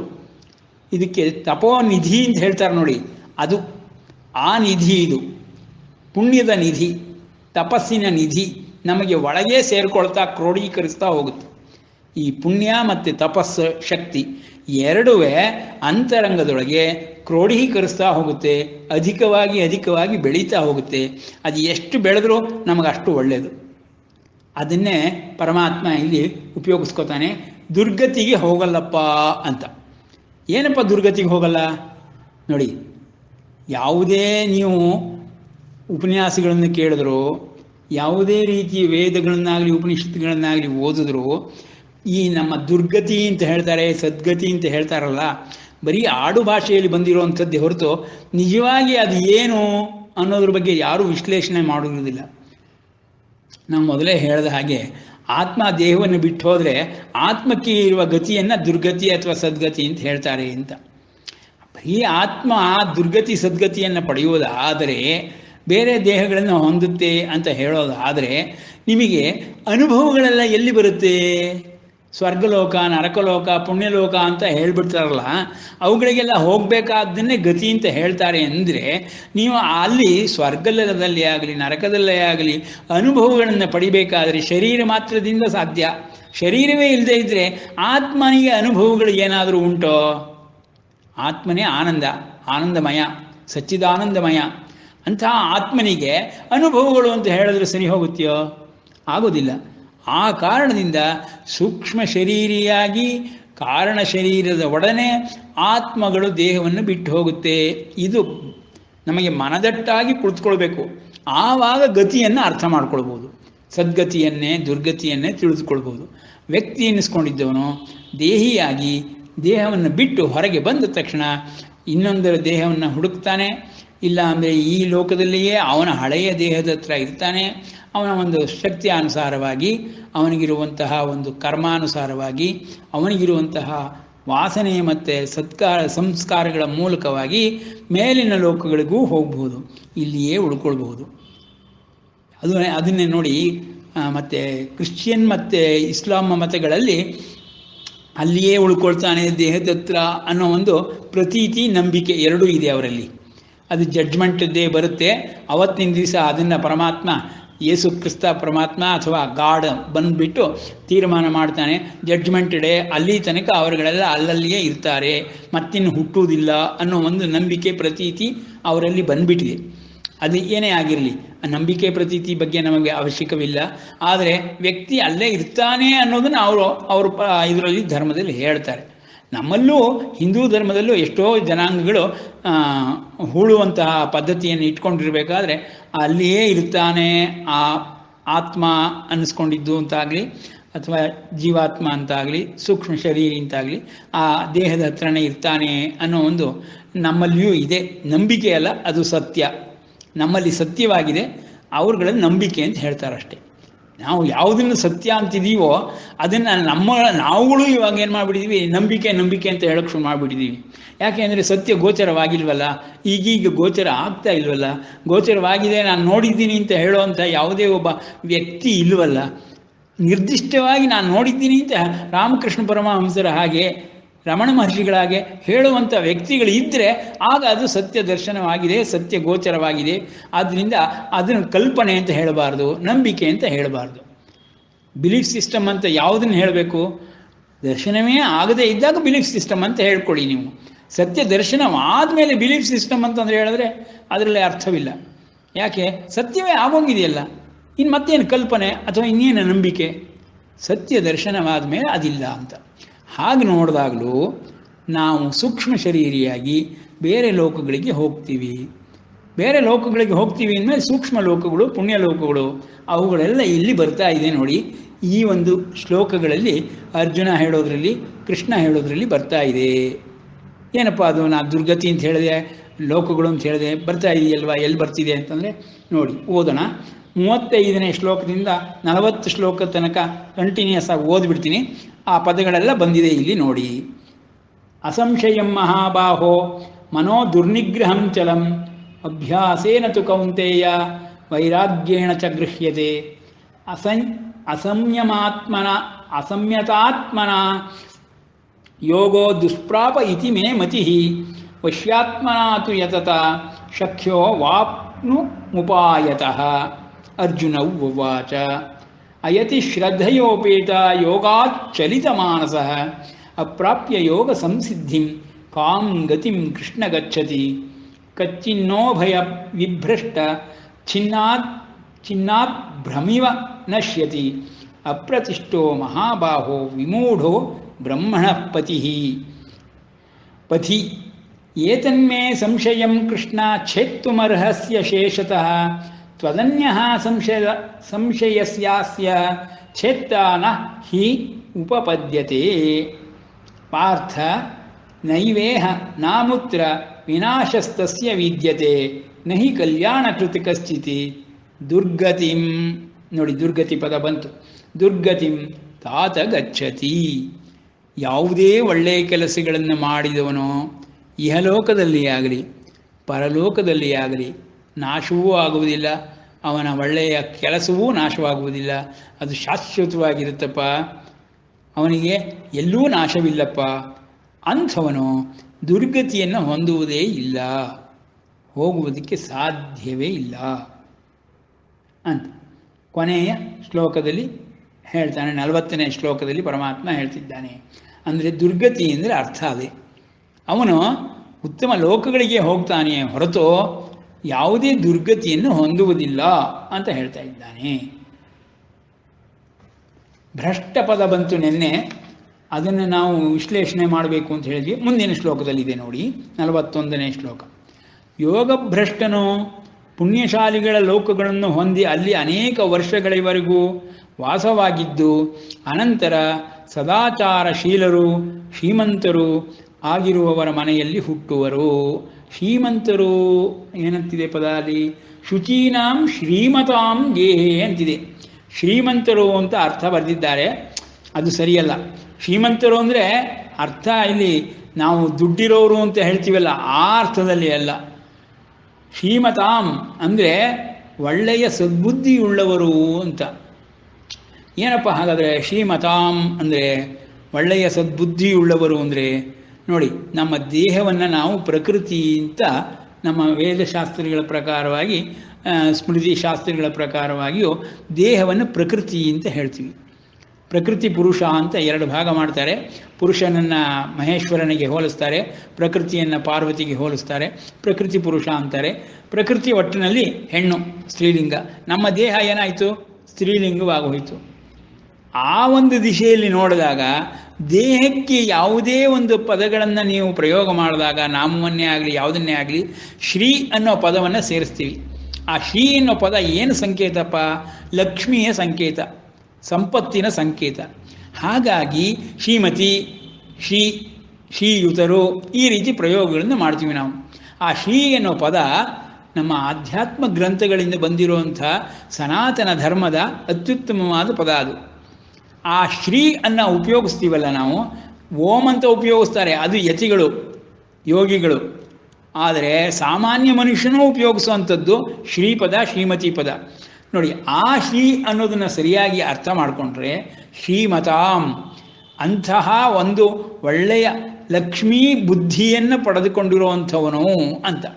ಲಕ್ಷ್ಮೀ ಬುದ್ಧಿಯನ್ನು ಪಡೆದುಕೊಂಡಿರೋನು ಅಂದರೆ ಏನಪ್ಪ? ಲಕ್ಷ್ಮೀ ಬುದ್ಧಿ ನಾರಾಯಣನ. ಲಕ್ಷ್ಮೀ ಬುದ್ಧಿ ಕೊನೆಯಾಗುವುದೇ ನಾರಾಯಣನಲ್ಲಿ.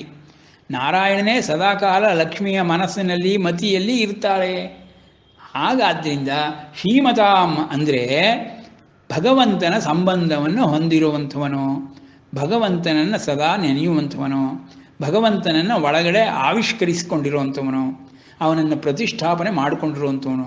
ಹೃದಯ ಮಂದಿರದಲ್ಲಿ ನಾನು ಇರ್ತೀನಿ ಅಂತ ಹೋದ ಅಧ್ಯಾಯದಲ್ಲಿ ಹೇಳಿದನಲ್ಲ ಪರಮಾತ್ಮ, ಆ ರೀತಿ ಹೃದಯ ಮಂದಿರದಲ್ಲಿ ಇದ್ದಾನೆ ಅನ್ನೋದನ್ನು ಪ್ರತಿಷ್ಠಾಪನೆ ಮಾಡಿಕೊಳ್ಬೇಕು. ನಾವು ಮಾಡಿಕೊಳ್ಬೇಕು ಸಂಕಲ್ಪಪೂರ್ವಕವಾಗಿ. ನಮ್ಮ ಮನಸ್ಸಿನಲ್ಲಿ ನಾವು ಸಂಕಲ್ಪಪೂರ್ವಕವಾಗಿ ನನ್ನೊಳಗೆ ಆ ಪರಮಾತ್ಮನಿದ್ದಾನೆ ಅಂತ, assert the god within you. ಅದು ಬೇಸಿಕ್. ನಮ್ಮ ವಿವೇಕಾನಂದರು ಹೇಳ್ತಾರಲ್ಲ ಹಾಗೆ, ನಮ್ಮೊಳಗೆ ಇದ್ದಾನೆ ಪರಮಾತ್ಮ ಅನ್ನೋದನ್ನು ನಾವು ಹೇಳ್ಕೊಳ್ಬೇಕು. ಅದನ್ನು ಇದು ಸೂಚಿಸ್ತಿದೆ. ಶ್ರೀಮತಾಂ ಅಂದರೆ ಮತಿ, ಅಂಥ ಮತಿಯುಳ್ಳವನು ಅಂತ. ಶ್ರೀಮತಿಯುಳ್ಳವನು ಅಂದರೆ ನಾರಾಯಣನನ್ನು ಸದಾ ಮನಸ್ಸಿನಲ್ಲಿ ಇಟ್ಕೊಂಡವನು, ಮಹಾವಿಷ್ಣುವನ್ನು ಸದಾ ಮನಸ್ಸಿನಲ್ಲಿ ಇಟ್ಕೊಂಡು. ಆ ಅರ್ಥದಲ್ಲಿ ಹೇಳಬೇಕು. ಶ್ರೀಮತಾಂ ಗೇಹೆ, ಅಂಥವರ ಮನೆಯೊಳಗೆ ಹುಟ್ಟುತ್ತಾನೆ ಅಂದರೆ ಯೋಗಾಭ್ಯಾಸವನ್ನಾಗಲಿ, ಉತ್ತಮ ಸಂಸ್ಕಾರವನ್ನಾಗಲಿ, ಅಥವಾ ದೇವರು, ಭಕ್ತರು, ಈ ಥರ ಒಂದು ಆಧ್ಯಾತ್ಮದ ಹಾದಿಯಲ್ಲಿ ಇರುವಂಥ ಅಂಥವರ ಮನೆಯಲ್ಲಿ ಅಂತ ಹೇಳಬೇಕು. ಸದಾಚಾರಶೀಲರು, ಶುಚೀನಾಂ, ಸದಾಚಾರಶೀಲರು. ಶುಚಿ ಅನ್ನೋದಕ್ಕೆ ನಾನು ಹೇಳಿದ್ದೆ ಹಿಂದೆಯೇ, ಶುಚಿ ಅನ್ನೋ ಪದನೂ ಹಾಕಿದ್ದಾರೆ, ಶ್ರೀ ಅನ್ನೋ ಪದನೂ ಹಾಕಿದ್ದಾರೆ. ಎರಡಕ್ಕೂ ಲಕ್ಷ್ಮಿ ಅಂತಲೇ ಅರ್ಥ. ಅದು ಯಾಕೆ ನೀವು ಶುಚಿ ನಾಮನದಕ್ಕೆ ಸದಾಚಾರಶೀಲರು ಅಂತ ಬರೆದಿದ್ದಾರೆ ಅಂದರೆ, ಶುಚಿ ಅನ್ನೋ ಪದಕ್ಕೆ ಲಕ್ಷ್ಮಿ ಅನ್ನೋದು ಸರಿಯಾದರೂ ಅನೇಕ ಅರ್ಥಗಳು ಸಂಸ್ಕೃತ ಪದಗಳಿಗೆ ಇರುತ್ತೆ. ಆ ಕಾಂಟೆಸ್ಟಿಗೆ ತಕ್ಕಂತೆ ನೀವು ತಗೊಳ್ಬೇಕಾಗತ್ತೆ ಅರ್ಥವನ್ನು. ಹಾಗೆ ತೆಗೆದುಕೊಂಡಾಗ ಶುಚೀನಾಂ ಅಂದರೆ ಸದಾಚಾರಶೀಲರು ಶುಚಿ ಬರೀ ದೈಹಿಕವಾಗಿ ಮಾತ್ರ ಮಾಡೋದಿಲ್ಲ, ಕಾಯ ವಾಚ ಮನಸ, ಅವರ ಮಾತಿನಲ್ಲೂ ಆ ಥರ ಶುಚಿ ಇರುತ್ತೆ, ಅವರ ಮನಸ್ಸಿನಲ್ಲಿಯೂ ಅದೇ ರೀತಿ ಶುಚಿ ಇರುತ್ತೆ. ಅದಕ್ಕೆ ಒಂದೊಂದ್ಸರಿ ಯಾವಾಗಲಾರ ಮಾತಾಡ್ಬೇಕಾದ್ರೆ ಸ್ಪರ್ ಆಫ್ ಎ ಮೊಮೆಂಟಲ್ಲಿ ಸ್ಲಿಪ್ ಆಫ್ ದ ಟಂಗ್ ಅಂತ ಹೇಳ್ಬಿಡ್ತಾರೆ. ಸತ್ಯ ಹೊರಗೆ ಬಂದ್ಬಿಡುತ್ತೆ. ಸತ್ಯ ಹೊರಗೆ ಬಂದ್ಬಿಡ್ತು ಅಂತ ನೋಡಿದ್ಯಾ, ಸತ್ಯ ಹೇಗೆ ಹೊರಗೆ ಬಂದ್ಬಿಡ್ತು, ನಿಂಗೆ ಹೇಳೋಕ್ಕೆ ಇಷ್ಟ ಇರಲಿಲ್ಲ, ಬಂದ್ಬಿಡ್ತು ಅಂತ ನಾವು ಮಾತಾಡ್ತೀವಿ. ಅದರ ಅರ್ಥ ಏನಪ್ಪ ಅಂದರೆ, ಒಳಗಡೆ ಮನಸ್ಸಿನಿಂದನೇ ಆಗಿರೋ ಪರಿವರ್ತನೆ ಅದು. ಮನಸ್ಸು ಕಾಯ ವಾಚ ಮನಸ, ಮನಸ್ಸಿನಿಂದ ವಾಚ ಕಾಯ ಮೂರಕ್ಕೂ ಎಫೆಕ್ಟ್ ಆಗ್ತಿರುತ್ತೆ. ಮೂರು ಶುದ್ಧವಾಗಿರಬೇಕು. ಅಂತಃಕರಣ ತ್ರಿಕರಣ ಶುದ್ಧಿ ಅಂದರೆ ಕಾಯ ವಾಚ ಮನಸ, ಮನಸ ವಾಚ ಕಾಯ, ಇದನ್ನು ತ್ರಿಕರಣ ಶುದ್ಧಿ ಅಂತಾರೆ. ಆ ಶುದ್ಧಿಗೆ ಅರ್ಥ ಶುಚೀನಾಂ ಅನ್ನೋ ಅರ್ಥವನ್ನು ಇಲ್ಲಿ ಹೇಳಿ ಸದಾಚಾರಶೀಲರು ಅಂತ ಅರ್ಥವನ್ನು ಬರೆದಿದ್ದಾರೆ. ಶ್ರೀಮಂತರು ಅಂತ ಬರೆದಿದ್ದಾರೆ, ಅದು ದುಡ್ಡಿರೋರು ಅನ್ನೋ ಅರ್ಥದಲ್ಲಿ ಅಲ್ಲ. ಶ್ರೀಮಂತರು ಅಂದರೆ ನಾನು ಈಗ ಹೇಳಿದ್ನಲ್ಲ ಆ ರೀತಿ ಲಕ್ಷ್ಮೀನಾರಾಯಣನ ಯುತವಂತರು, ಅವರನ್ನು ಇಟ್ಕೊಂಡಿರುವಂಥವ್ರು, ಮನಸ್ಸಿನಲ್ಲಿ ಅವರನ್ನು ಪ್ರತಿಷ್ಠಾಪಿಸಿರುವಂಥವ್ರು. ಅಂಥವ್ರ ಮನೆಯೊಳಗೆ ಹುಟ್ಟುತ್ತಾನಪ್ಪ. ಯಾರು ಹುಟ್ಟುತ್ತಾನೆ? ಯೋಗಭ್ರಷ್ಟನು ಹುಟ್ಟುತ್ತಾನೆ. ಈ ಯೋಗಭ್ರಷ್ಟ ಅನ್ನೋದು ಒಂದು ಸ್ವಲ್ಪ ಅರ್ಥ ಮಾಡ್ಕೊಳ್ಬೇಕು ನಾವು. ಏನಪ್ಪ ಅಂದರೆ, ಭ್ರಷ್ಟ ಅಂದರೆ ದಾರಿ ತಪ್ಪಿದವನು ಅಂತ. ಯಾವುದೋ ಒಂದು ದಾರಿ ಇದೆ, ಆ ದಾರಿಯೇ ತಪ್ಪಿಡ್ತಾನಪ್ಪ ಅವನು. ಆ ದಾರಿಲಿ ಹೋಗ್ತಾ ಇದ್ದ, ಗೊತ್ತಾಗಲಿಲ್ಲ, ಕವಲು ಹೊಡೆದಿರೋ ದಾರಿಲಿ ಹೋಗ್ಬಿಟ್ಟ, ಅಥವಾ ಅದೇ ದಾರಿಲಿ ಹಿಂತಿರುಗಿ ತಿರ್ಕೊಂಬಂದ್ಬಿಟ್ಟ. ಬರ್ತಾ ಇದ್ದಾನೆ, ಅವನು ಅದೇ ದಾರಿಲಿ ಇದ್ದೀನಿ, ಹೋಗ್ತಾ ಇದ್ದೀನಿ ಅಂತ ಅಂದ್ಕೊಂಡಿರ್ತಾನೆ. ಆದರೆ ಅವನು ಮೂಲ ಸ್ಥಾನಕ್ಕೆ ವಾಪಸ್ ಬರ್ತಾ ಇರ್ತಾನೆ. ಅದಕ್ಕೆ ದಾರಿ ತಪ್ಪಿದ್ದು ಅಂತ ನಾವು ಹೇಳ್ತೀವಿ. ಅದೇ ಭ್ರಷ್ಟ ಅನ್ನೋ ಅರ್ಥ. ಸಾಮಾನ್ಯ ಅರ್ಥ ಭ್ರಷ್ಟ, ದಾರಿ ತಪ್ಪಿದ್ದು. ಇನ್ನು ವಿಶೇಷವಾದ ಅರ್ಥಗಳು ಇದೆಯೋ ಭ್ರಷ್ಟಕ್ಕೆ? ಇದೆ. ಆಧ್ಯಾತ್ಮದಲ್ಲಿ ಬಹಳ ಇದೆ. ಭ್ರಷ್ಟ ಅನ್ನೋ ಪದವನ್ನು ತುಂಬ ಉಪಯೋಗಿಸ್ತಾರೆ. ಕನಕದಾಸರು ಉಪಯೋಗಿಸ್ತಾರೆ. ಕನಕದಾಸರು ಕೇಶವನ ನಾಮಗಳನ್ನು ಹೇಳಬೇಕಾದ್ರೆ, ಭ್ರಷ್ಟನೆನಿಸಬೇಡ ಕೃಷ್ಣ, ಇಷ್ಟು ಮಾತ್ರ ಬೇಡಿ ಕೊಂಬೆ, ಶಿಷ್ಟರೊಡನೆ ಇಟ್ಟು ಕಷ್ಟ ಬಿಡಿಸೋ ವಿಷ್ಣುವೇ. ನೋಡಿ, ಭ್ರಷ್ಟನೆನಿಸಬೇಡ ಕೃಷ್ಣ ಅಂದರೆ, ನಾನು ನಿನ್ನಲ್ಲಿ ಮಾಡ್ತಿರುವಂಥ ಭಕ್ತಿ ತೈಲಧಾರೆಯಂತೆ ಒಂದು ಕ್ಷಣವೂ ಒಂದು ಚೂರು ಬ್ರೇಕೇ ಆಗಬಾರ್ದು, ಬೇರ್ಪಡಲೇಬಾರದು. ತೈಲಧಾರೆ ಹೇಗೆ ಏಕಸಮವಾಗಿ ಒಂದೇ ರೀತಿಯಲ್ಲಿ ಹರಿತಿರುತ್ತೋ ಆ ರೀತಿ ಭಕ್ತಿ ಅನ್ನೋದು ನನ್ನ ಹೃದಯದಿಂದ ನಿನಗೆ ಅರ್ಪಣೆ ಆಗ್ತಾ ಇರಬೇಕು. ಅಂಥ ಒಂದು ಹಾದಿ ಒಂದು ಚೂರು ಅಲುಗಾಡಬಾರ್ದು, ಒಂದು ಚೂರು ಕ್ಷೀಣವಾಗಬಾರ್ದು. ಆ ಥರ ಆಯಿತು ಅಂದರೆ ಅದು ಭ್ರಷ್ಟವನ್ನು ಸೂಚಿಸುತ್ತೆ ಅಂತ ಕನಕದಾಸರು ಹೇಳ್ತಾರೆ. ಭ್ರಷ್ಟನೆನಿಸಬೇಡ ಕೃಷ್ಣ, ಇಷ್ಟು ಮಾತ್ರ ಬೇಡಿ ಕೊಂಬೆ, ಶಿಷ್ಟರೊಡನೆ ಇಟ್ಟು ಕಷ್ಟ ಬಿಡಿಸೋ ವಿಷ್ಣುವೇ ಅಂತ ಈ ಭ್ರಷ್ಟ ಪದಪ್ರಯೋಗವನ್ನು ಅಲ್ಲಿ ಉಪಯೋಗಿಸ್ತಾರೆ. ಇಲ್ಲಿ ನಾವು ಇನ್ನೂ ಒಂದು ರೀತಿಯಲ್ಲಿ ಅದನ್ನು ಅರ್ಥ ಮಾಡ್ಕೊಳ್ಳೋ ಪ್ರಯತ್ನ ಪಡ್ಬೋದು.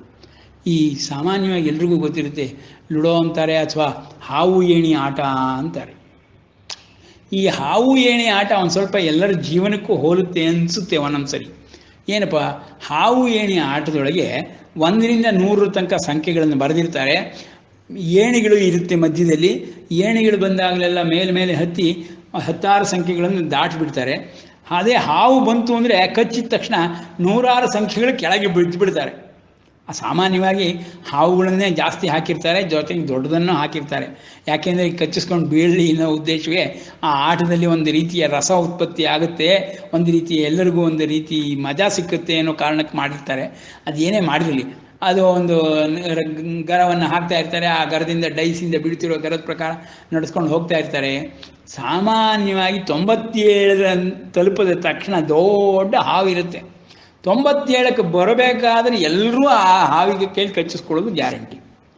ಅದೇನಾಯಿತು, ಅವ್ರದ್ದು ಗುರಿ ಮುಟ್ಟಬೇಕು ಅನ್ಬೇಕಾದ್ರೆ ಭ್ರಷ್ಟನಾಗ್ಬಿಟ್ರು, ಮುಗಿದೋಯ್ತು. ಕೆಳಕ್ಕೆ ಬಿದ್ದು ಹೋದರು. 5ನೇದಕ್ಕೋ 6ನೇದಕ್ಕೋ ಸಂಖ್ಯೆಗೆ ಬಂದು ಕೂತ್ಕೊಂಡ್ಬಿಡುತ್ತೆ. ಮತ್ತೆ ಮೆಟ್ಲ ಹತ್ಕೊಂಡು ಹೋಗಬೇಕು ಮೇಲಕ್ಕೆ. ಈ ರೀತಿ ಪ್ರತಿಯೊಬ್ಬರ ಜೀವನವೂ ನಡೀತಾ ಇದೆ. ಹಾವು ಏಣಿ ಆಟದಂತೆ ನಡೀತಾ ಇದೆ. ಅದರಲ್ಲಿ ಬಿದ್ದಾಗಲೆಲ್ಲ ಭ್ರಷ್ಟರಾದರು ಅಂತ ಹೇಳ್ತೀವಿ. ಏನಪ್ಪ ಈಗ ನೋಡಿ, ಈ ಯೋಗಾಭ್ಯಾಸಕ್ಕೆ ಯೋಗ ಸಿದ್ಧಿಗಳಿಗೆ ಪರಮಾತ್ಮ ಹೇಳಿರೋದ್ರ ಪ್ರಕಾರ ಶಮದಮಾದಿಗಳನ್ನು ಮಾಡಿಕೊಂಡು ಹೋಗಬೇಕು ಅಂತ ಅಂದರೆ ನಮ್ಮ ಮನಸ್ಸು ಅಷ್ಟು ಬಲವಾಗಿಲ್ಲ. ಜೊತೆಗೆ ದಿನನಿತ್ಯದಲ್ಲಿ ಸಾವಿರಾರು ಸರಿ ಇಂದ್ರಿಯಗಳಿಗೆ ಸೋತು ಬಿಡ್ತಿರ್ತೀವಿ ನಾವು. ಆ ಪ್ರತಿ ಸರಿ ಸೋಲೋದನ್ನೂ ಭ್ರಷ್ಟ ಅಂತ ಹೇಳ್ತಾರೆ. ಏನು, ನಾವು ಸೋತ್ಬಿಟ್ವಿ ಅಂತ. ಏನು ಇಂದ್ರಿಯವನ್ನು ನಿಗ್ರಹಿಸೋದ್ರಲ್ಲೇ ಸೋತ್ಬಿಟ್ವಿ. ಇನ್ನು ಯೋಗಾಭ್ಯಾಸವನ್ನು ಶಮದಮಾದಿಗಳನ್ನು ಮಾಡೋದು ದಾಟೋದು ಅದು ಮುಂದಿನ ಪ್ರಶ್ನೆ. ಈ ಮೊದಲನೇದ್ರೊಳಗೇ ನೀರಿನೊಳಗೆ ಇಳಿಯೋದಕ್ಕೆ ಮುಂಚೆನೇ ಕಾಲಿಡೋ ಜಾಗವೇ ಗುಂಡಿ ಇದ್ದರೆ ಬಿದ್ದುಬಿಡ್ತೀವಿ. ಹಾಗೆ ಆದಿಯಲ್ಲೇ ಬಿದ್ದುಬಿಡ್ತೀವಿ. ಅದು ಇಂದ್ರಿಯ ವಶವರ್ತಿ ಆಗ್ಬಿಡ್ತೀವಿ, ಬಿದ್ದು ಹೋಗ್ಬಿಡ್ತೀವಿ. ಇದು ನೋಡಿ, ನಾವು ತಪೋನಿಧಿಗಳ ಜೀವನದಲ್ಲಿ ನೋಡಿದ್ದೀವಿ. ವಿಶ್ವಾಮಿತ್ರ 500 ವರ್ಷ ತಪಸ್ಸು ಮಾಡೋದು, 600 ವರ್ಷ ತಪಸ್ಸು ಮಾಡೋದು, ಒಂದೇ ಒಂದು ಒಂಟಿ ಕಾಲಿನಲ್ಲಿ ತಪಸ್ಸು ಮಾಡೋದು, ಸೂರ್ಯನನ್ನು ನೋಡ್ತಾ ತಪಸ್ಸು ಮಾಡೋದು, ಪಂಚಾಗ್ನಿ ಮಧ್ಯೆ ತಪಸ್ಸು ಮಾಡೋದು, ಈ ರೀತಿ ಎಲ್ಲ ಥರದ ತಪಸ್ಸುಗಳನ್ನು ವರ್ಷಾನುಗಟ್ಟಲೆ ಮಾಡ್ತಾ ಇರ್ತಾರೆ. ಅವರು ಒಂದು ಸರಿ ಹೀಗೆ ತಪಸ್ಸು ಮಾಡ್ತಿರೋ ಅಂಥ ಸಮಯದಲ್ಲಿ ಮೇನಕೆಯನ್ನು ಕಳಿಸ್ಕೊಡ್ತಾರೆ ದೇವತಾದಿಗಳು. ಮೇನಕೆ ಬಂದ ತಕ್ಷಣವೇ ಅವರು ವಿಶ್ವಾಮಿತ್ರರು ತಪೋಭಂಗವಾಗ್ಬಿಡುತ್ತೆ, ಭ್ರಷ್ಟರಾಗ್ಬಿಡ್ತಾರೆ. 1 ವರ್ಷ 2 ವರ್ಷ ಸಂವತ್ಸರಗಳ ಕಾಲ ಮೇನಕೆ ಜೊತೆ ಸಂಸಾರ ಮಾಡಿಬಿಡ್ತಾರೆ. ಆಗ ಹುಟ್ಟುವ ಮಗುವೇ, ನಿಮಗೆಲ್ಲರಿಗೂ ಗೊತ್ತಿರುತ್ತೆ, ಆಗ ಹುಟ್ಟುವ ಮಗುವೇ ಮುಂದಿನ ಭಾರತದ ಪ್ರಜೆಗಳಿಗೆ ಕಾರಣವಾಗುತ್ತೆ. ಶಕುಂತಲ ಮೇನಕೆಯ ಪುತ್ರಿ. ಆ ಭರತನನ್ನು ಮದುವೆ ಮಾಡಿಕೊಂಡು, ಆ ಶಕುಂತಲೆಯ ಪುತ್ರಿ ಭರತನನ್ನು ಮದುವೆ ಮಾಡಿಕೊಂಡು ಕಣ್ವರ ಆಶ್ರಮದಲ್ಲಿ ಇದ್ದರು ಅಂತೆಲ್ಲ ಮುಂದಕ್ಕೆ ಕತೆ ಬರುತ್ತೆ. ಅದು ಭರತ ಸಂತತಿ ಅನ್ನೋದು ಬೆಳೆಯುತ್ತೆ. ನಮ್ಮ ಭಾರತ ವರ್ಷದಲ್ಲಿ ಭರತ ಸಂತತಿ ಅಲ್ಲಿಂದ ಆರಂಭ ಅಂತ ಒಂದು ಕಡೆ ಪ್ರಸಂಗವನ್ನು ಓದಿದ್ದೆ. ಅದು ಬಿಡಿ, ಅದರಿಂದ ಭಾರತ ಅಂತ ಹೇಳ್ತಾರೆ ಅಂತನೂ. ಭಾರತ ಅಂತ ಮುಂಚೆಯಿಂದನೂ ಹೇಳ್ತಾ ಇದ್ರು. ಯಾಕೆಂದರೆ ಮಹಾಭಾರತದ ಕಾಲದಲ್ಲಿ ಭಾರತ ಅನ್ನೋದು ಗೊತ್ತಿತ್ತು. ಭಾರತ ಅಂದರೆ ಬೆಳಕನ್ನು ನೀಡುವಂಥದ್ದು ಅಂತ. ಯಾವ ಬೆಳಕನ್ನು ನೀಡುತ್ತೆ? ಜ್ಞಾನದೀಪದ ಬೆಳಕನ್ನು ಅಂತ ದಾಸರ ಪದದಲ್ಲಿ ಹೇಳಿದ್ರಲ್ಲ, ಜ್ಞಾನದೀಪದ ಬೆಳಕಿನಲ್ಲಿ ಓಡಾಡಬೇಕು ಅಂತ. ಬರೀ ದೀಪದ ಬೆಳಕಲ್ಲ, ಜ್ಞಾನದೀಪದ ಬೆಳಕು. ಒಳಗೆಲ್ಲ ಜ್ಞಾನವನ್ನು ಸಂಪೂರ್ಣವಾಗಿ ಪಡೆದುಕೊಂಡು ಬಿಟ್ಟರೆ ಅದರದ್ದು ಬೆಳಕಿರುತ್ತಲ್ಲ, ಆ ಬೆಳಕಿನಲ್ಲಿ ಓಡಾಡೋರಿಗೆಲ್ಲ ಯಾರಪ್ಪ? ಎಲ್ಲ ಆಧ್ಯಾತ್ಮದಲ್ಲಿರೋರು, ವೇದಾಂತಿಗಳು, ಯತಿಗಳು, ಮುನಿಗಳು, ಋಷಿಗಳು, ಇವರುಗಳೆಲ್ಲ ಜ್ಞಾನದೀಪದ ಬೆಳಕಿನಲ್ಲಿ ಓಡಾಡುವಂಥ ಮಹನೀಯರುಗಳು. ಆ ಒಂದು ಅರ್ಥದಲ್ಲಿ ಹೇಳಿದ್ದಾರೆ. ಇನ್ನು ಮಿಕ್ಕಿದ್ದು ಸೂರ್ಯನ ಬೆಳಕಿನಲ್ಲಿ ಓಡಾಡೋದು, ಬೇರೆ ಬೆಳಕುಗಳಲ್ಲಿ ಓಡಾಡೋದೆಲ್ಲ ಸಾಮಾನ್ಯ ಜನರುಗಳು ಅಂತ ಆ ಅರ್ಥದಲ್ಲಿ ತಗೊಳ್ಬೇಕು. ಹೀಗೆ ತಗೊಳ್ಬೇಕು ನಾವು. ಆ ಒಂದು ಇದರಲ್ಲಿ ಏನಪ್ಪ ಆಯಿತು, ಶ್ರೀಮಂತರು ಆಗಿರೋ ಮನೆಯಲ್ಲಿ ಹುಟ್ಟುತ್ತಾನೆ ಅವನು, ಮತ್ತೆ ಸದಾಚಾರಶೀಲರಾಗಿರೋರ ಮನೆಯಲ್ಲಿ ಹುಟ್ಟುತ್ತಾನಪ್ಪ. ಅದರಿಂದ ಅವನಿಗೆ ಯೋಗ ಭ್ರಷ್ಟನಾದರೂ ಯಾವ ತೊಂದರೆಗಳು ಇಲ್ಲ. ಅಂದರೆ ಏನರ್ಥ?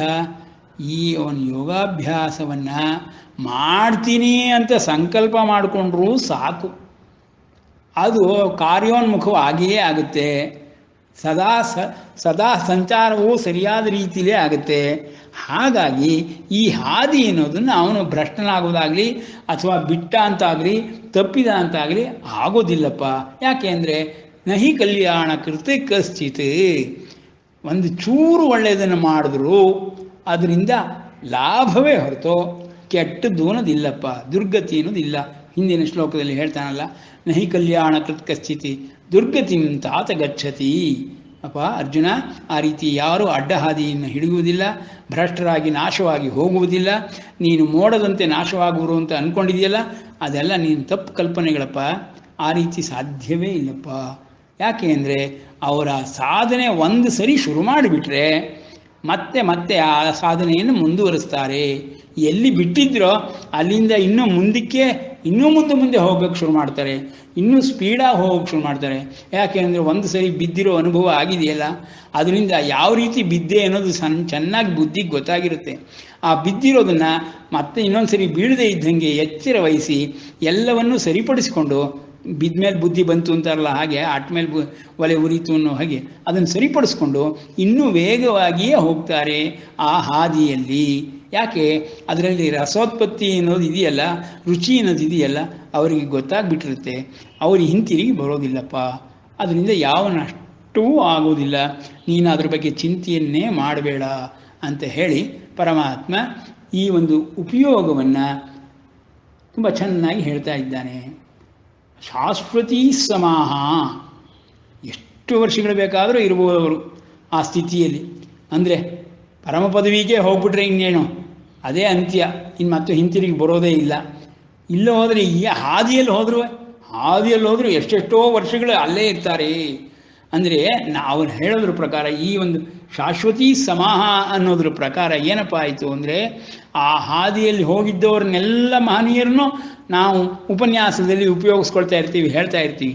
ಅವರೆಲ್ಲರೂ ಅದೇ, ಪರಮ ಭಾಗವತರುಗಳೆಲ್ಲ ಅದೇ, ಎಲ್ಲ ಶಿವಭಕ್ತರುಗಳು ಅದೇ, ಈ ಹಾದಿಯಲ್ಲಿ ಹೋಗಿರುವಂಥವ್ರು. ನಂದಿ, ಭೃಂಗಿ, ನಟಾದಯ ಅಂತೆಲ್ಲ ಹೇಳ್ತೀವಿ ನೋಡಿ, ಆ ಥರ ಎಲ್ಲರೂ ಅದೇ ಹಾದಿಯಲ್ಲಿ ಹೋಗಿರುವಂಥವ್ರು. ಒಂದೊಂದು ಪದದ ಒಂದೊಂದು ಸೋಪಾನಗಳಲ್ಲಿ, ಒಂದೊಂದು ಸ್ತರಗಳಲ್ಲಿ ಅಲ್ಲಲ್ಲಿಯೇ ನಿಂತುಕೊಂಡಿರುವಂಥವ್ರು, ಮುಂದುವರಿತಾ ಇರುವಂಥವ್ರು. ಈ ರೀತಿ ಆ ಹಾದಿಯಲ್ಲಿ ಇರುವಂಥವ್ರನ್ನೇ ಹೇಳ್ತಾ ಇದ್ದಾನೆ ಪರಮಾತ್ಮ. ಶಾಶ್ವತೀ ಸಮಾಹ, ಅವರು ಈ ಕಡೆ ಬರೋದು ಅನ್ನೋದು ಬಹಳ ಅಪರೂಪ. ಅದಕ್ಕೇ ಈ ದೇವಲೋಕಗಳಲ್ಲಿರೋರು ಮನುಷ್ಯ ಲೋಕದಲ್ಲಿ ಹುಟ್ಟುತ್ತಾರೆ ಎನ್ನೋದು ಬಹಳ ಅಪರೂಪ.